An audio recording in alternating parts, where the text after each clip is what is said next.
Does this mean that he gets the job now, Glenn? I mean, I kind of think that we were getting teed up to be for that announcement that was going to come anyway. But it's 3 straight wins. I was trying to think, if we had bought somebody in during the international break, I don't know that anybody else would have come in and got a better result than that. That's the thing. It just could not have gone any better for them. If they're planning on giving him the job, then that's one of the 3 ticked off, isn't it, in terms of results? I believe that if he beats Leicester on Tuesday, he'll get the job. Basically, regardless of what happens at the Millwall game, I just think if he beats Leicester on Tuesday, he will probably get the job. You can argue it either way to the cows come home, whether he should or he shouldn't. The fact remains, on the negative side, he has very, very little experience. He's managed 3 games. Leicester will be the 4th, where the result has been the most paramount thing. He's only managed 10 games at development level at under 21s, where the result is secondary to player development.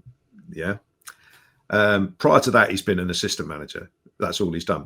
I'm not saying, that sounded patronising, but as an assistant manager, you are basically doing what the actual manager tells you to do, and you're doing balls, bibs, and cones, aren't you? It's that sort of thing. So he has very, very little experience.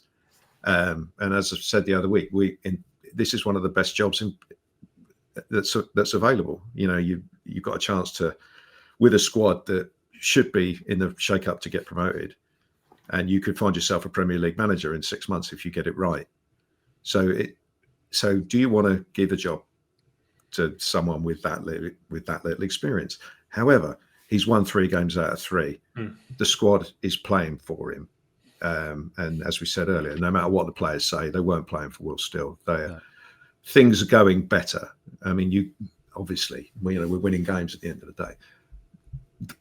I mean, I think we've beaten 3 poor teams, but you can only beat what's in front of you.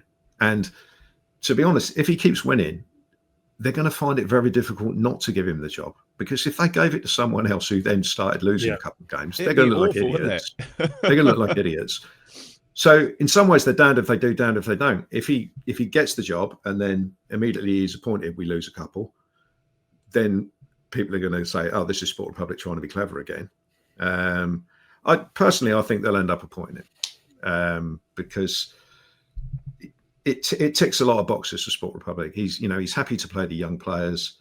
It was originally planned for him to be the successor to Will Still, so as it turns out, but just not this soon. It ticks the "aren't we clever" box for Sport Republic a little bit. I think we'll end up appointing him.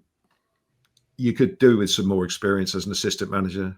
Paul Trollope has obviously just left, so they would possibly need to address that, or maybe they're just happy to go with basically the wonder kid and hope he keeps winning. But I think that's the way it's going at the moment, because I don't think they'd be brave enough to make, especially if he beats Leicester, I don't think they'd be brave enough to make a decision to bring someone else in. That's just going to be a bigger test for him, I think, Alfie, for sure. But this is just classic Sport Republic, that they seem to get themselves into these situations where, 2 days ago we're going, it'd be madness to do it, and now we're like, yeah, they have to do it. Yeah, I don't think all of us are saying they have to do it. I hear what Glenn's saying, and I think he's absolutely right.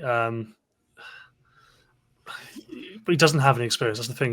He's not been in a team which is struggling, not been there in the Championship when you've lost a couple of games in a row. And we don't know how the players will respond to that and all this kind of thing. So, yeah, I think it would be a massive risk. It'd be a lot of unknowns there. But ultimately, the pressure, to resist a manager who's winning every game he's taking is going to become too much at some point. I would personally, the original plan was to give him this 3-game week and then sort of reassess at the end of it. I would at least sort of see what happens this week before I rushed into anything. But if he's winning and if his players are playing for him and if he's happy being on an interim basis, then why rush into anything?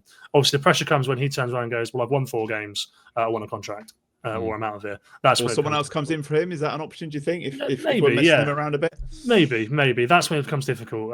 So yeah, I have to wait and see on that one. I guess I know for a fact that the board, Dragan, they have got certain people that have advised them, get an experienced manager. Don't do this. Don't take the interim way out. Get an experienced manager who knows the league and this kind of thing. But yeah, as Glenn says, it's going to be really difficult to resist it if he keeps on winning games. Let's just do player of the week as well before we move on.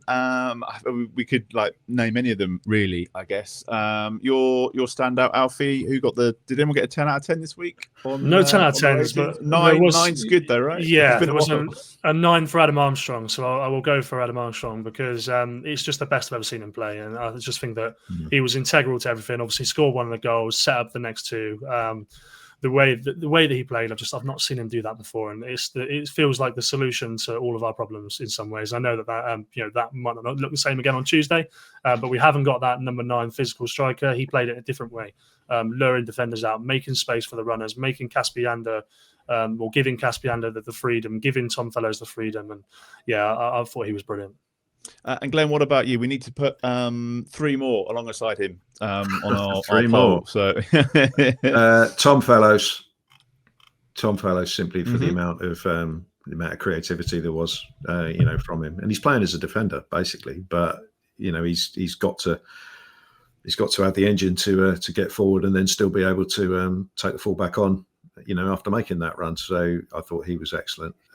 Cameron Bragg, from the point of view of being a hell of a lot better than I think anyone expected him to be, apart from the manager probably.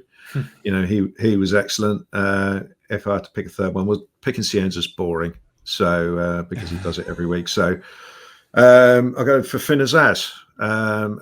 2 goals. Okay, one was a tap in, but as you say, finally seeing the player that we thought we'd signed from Middlesbrough, and that's another tick in the Tonda Eckert box, is that the players that Johannes Spoor's bought in for a lot of money, absolutely, we're now seeing them play and play well, whereas Fellows and Azaz didn't really do much under Will Still, and half the time they weren't even in the team.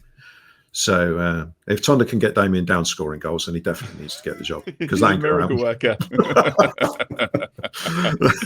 That's the one thing he's got left to do. I did think there was a chance when he took aim from 30 yards when he came on Saturday, but Still no. Anything else on Charlton before we move on? I feel like I could talk about it for another half an hour, to be honest, but we're going to get on and preview the Leicester game. I think we've pretty much covered everything off. I don't want to get into why we didn't score in the second half or the sloppy goal we conceded. I feel like it's not the the second half is what it is, isn't it? The game's already won, the game's over. What I will say is that they did lose concentration a little bit. There was a couple of moments, I think, with Nathan Wood sort of getting himself into a bit of trouble at the back, and Bazunu missed a cross, and it wasn't perfect. But I don't know what you're about to say, Glenn. But I think it was the game was won. The Nathan Wood thing. He's got to stop picking fights with people. There were a couple of occasions where he was in front of the player, running towards the ball, Lieber, Charlton striker, and he could have just got his foot to it and cleared it. But it's almost like he slows down to initiate contact to try and, prove how big and tough he is and all that stuff. And he invariably ends up losing the ball or giving away a free kick. And do you think someone like Virgil van Dijk could deliberately initiate contact rather than just clear the ball? No, just clear the ball. Stop.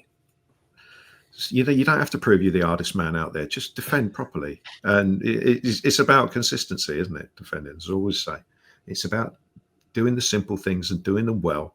You don't have to prove you're the big tough guy against the big striker. Just clear the ball. Yeah, that irritated me a little bit from him in the second half. But the second half was dead, wasn't it? Because and everyone got what they wanted out of it. We got to rest players for Tuesday's game. They didn't get hammered. And they didn't get annihilated because Jones, from the moment he made that substitution at 4-0, Nathan Jones was just concerned about not getting beat by 10. Yeah. And whilst that would have been funny, I don't think it was ever going to happen.